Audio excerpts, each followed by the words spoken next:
Assalamualaikum warahmatullahi wabarakatuh. Perkenalkan, nama saya Naufal Firdaus NRP 50262111 dari kelas SEA. Pada kesempatan kali ini, saya akan menjelaskan pelaporan praktikum dari modul material manajemen. Langsung saja. Jadi di modul material manajemen ini membahas tentang bagaimana GBI akan berperan sebagai customer dan akan melakukan pembelian ke vendor-vendor eksternal ataupun juga pemenuhan barang dari internal GBI sendiri.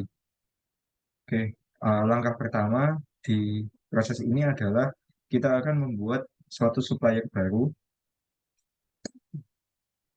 Di supplier ini akan dimasukkan data-data terkait vendor yang akan kita bangun relationnya. Kemudian untuk step kedua yaitu pembuatan material master.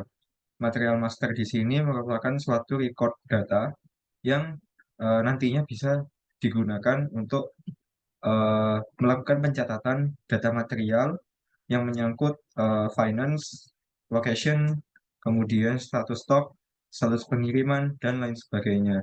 Jadi material master ini termasuk salah satu data master yang cukup kompleks yang menyimpan mengenai masing-masing material.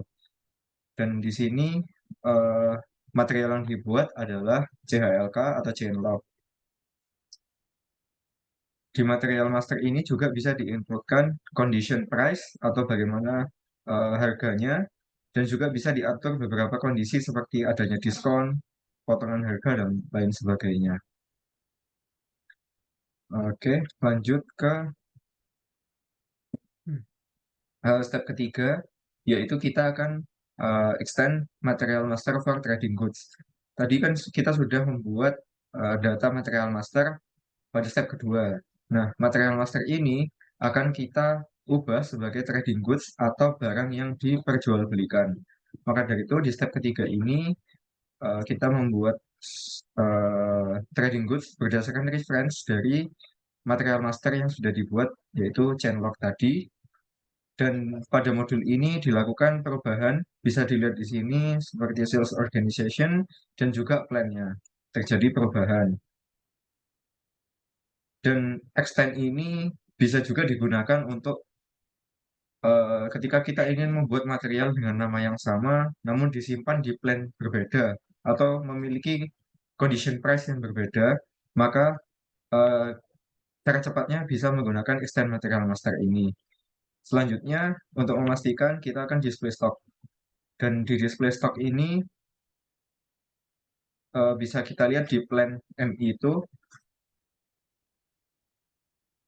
kemudian bisa kita cek bahwa stoknya ada di global buy untuk material master yang tadi kita sudah buat.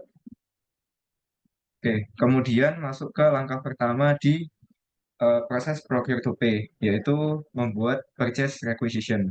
Purchase requisition ini dibuat sebagai dokumen permintaan yang dibuat oleh departemen lain kepada departemen pembelian.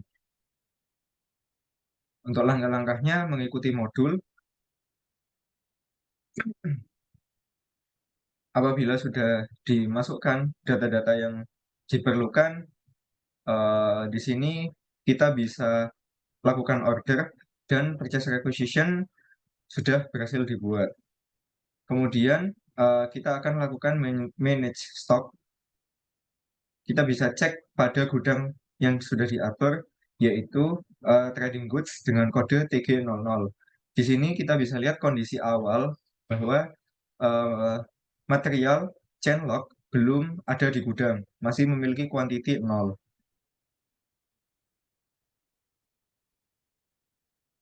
Kita lihat pada grafik juga masih 0.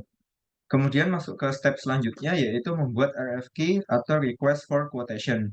Request for Quotation nantinya akan dikirim ke beberapa vendor yang eligible yang telah ditentukan oleh perusahaan customer. Dalam kasus ini adalah Global Bike Incorporation. Langkah-langkahnya mengikuti modul. Nah, di sini pada studi kasus kali ini RFQ dikirimkan ke 3 vendor yang berbeda. Untuk vendor pertama adalah vendor yang sudah kita buat tadi, yaitu Midwest Supply, kemudian Dallas Bike, dan yang terakhir adalah Spygear. Dan di sini juga menghasilkan 3 dokumen RFQ dengan nomor yang berbeda untuk masing-masing dokumennya. Kemudian setelah kita mengirimkan RFQ, kita akan lakukan maintain quotation from vendor. Dari vendor, kita akan maintain quotation-nya. Jadi di sini eh, bisa kita lihat bahwa untuk RFQ dengan nomor 568, nomor akhir 568. Nah, 568 ini adalah vendor Midwest Supply. Kita bisa masukkan net price-nya berapa sesuai dengan tawaran dari vendor.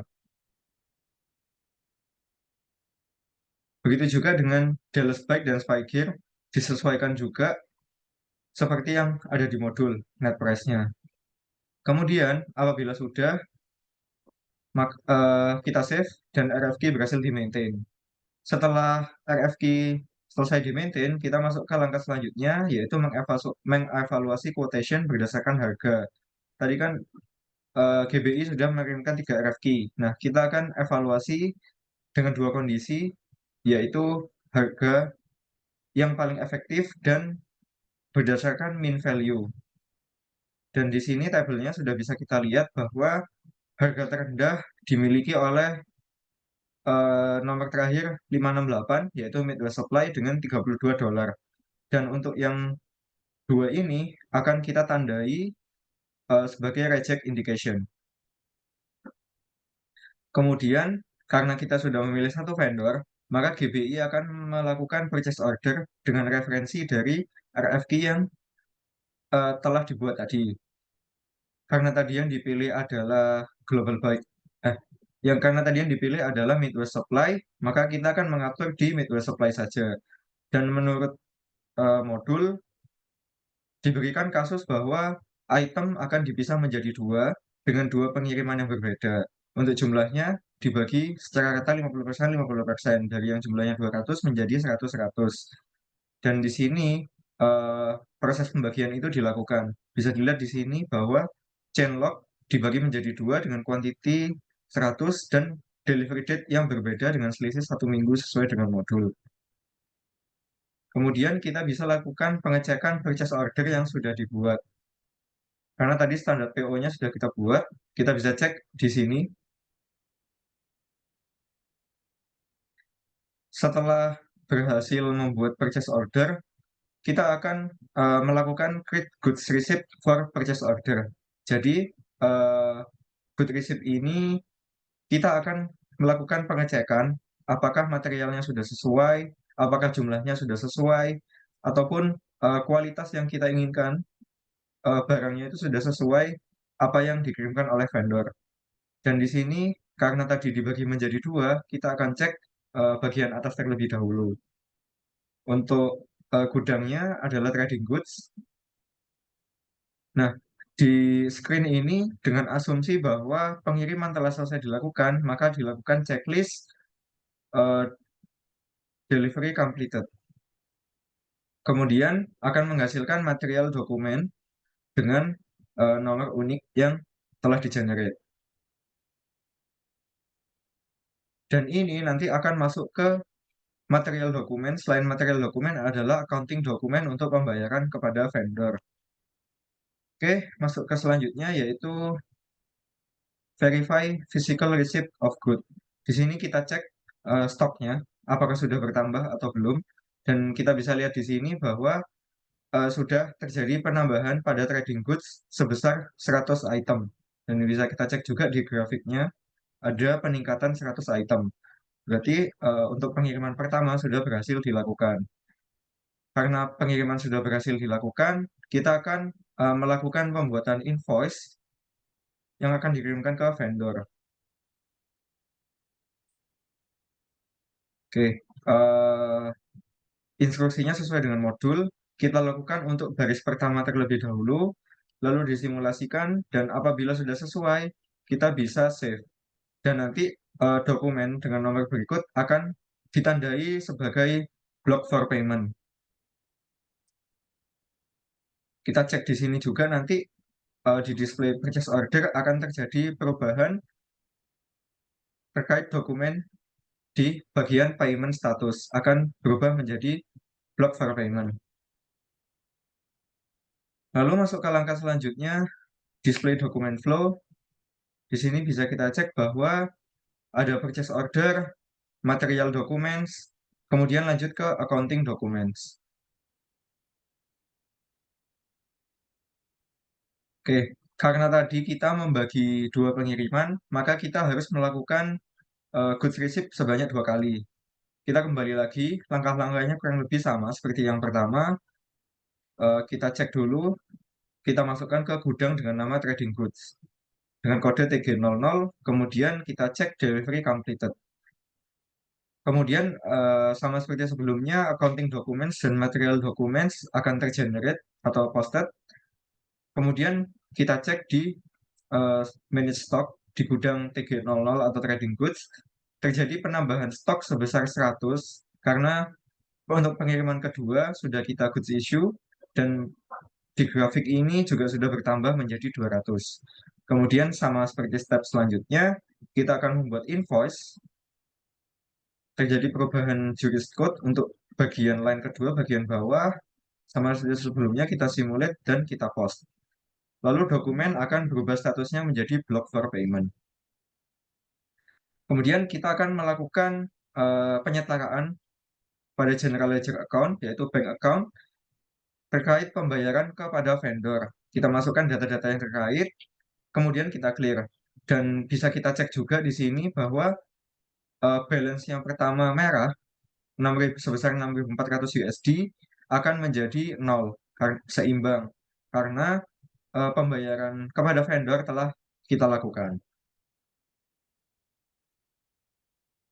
Kemudian kita post dan akan menghasilkan journal entry. Oke, bisa kita cek supplier balance atau balance dari supplier yang telah mengirimkan tadi. Dengan di sini suppliernya adalah Midwest Supply. Kita bisa cek bahwa ada pembayaran sebesar 6.400 secara debit. Kemudian kita bisa lihat juga di display purchase order history di bagian tadi bahwa supplier invoice-nya bisa kita cek, goods receipt-nya bagaimana, apakah sudah block for payment atau tidak. Kemudian langkah terakhir adalah kita review general ledger account balance dari perusahaan GBI. Karena tadi kita menggunakan bank account, maka kita bisa cek di bagian cash and cash equivalence pada bagian bank account.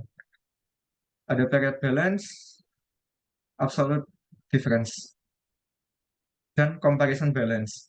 Di sini sudah 0 USD. Dan berikut merupakan nomor dokumen yang dihasilkan dari percobaan yang telah saya lakukan pada praktikum modul material management. Sekian penjelasan saya terkait alur yang terjadi di perusahaan GBI dalam modul material management. Terima kasih. Wassalamualaikum warahmatullahi wabarakatuh.